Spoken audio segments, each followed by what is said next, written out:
Viltu titla þér og finna hvort andinn kemur yfir þig? Rithöfundur. Þetta svona voldugt og fallegt borð. Þetta voldugt og fallegt borð, já.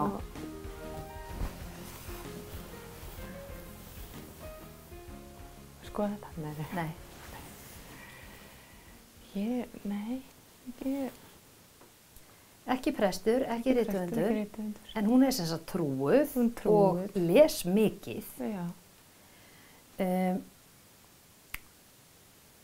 Hún tók vinnuna með sér heim og þarna kom andinn yfir hana oft. Þarna þegar hún tók vinnuna með sér heim þá fannst henni gott að sitja þarna. Hún skrifa ræður og Já, hugsa bara. skrifa ræður og glugga í skjöl og móta stefnu og svona.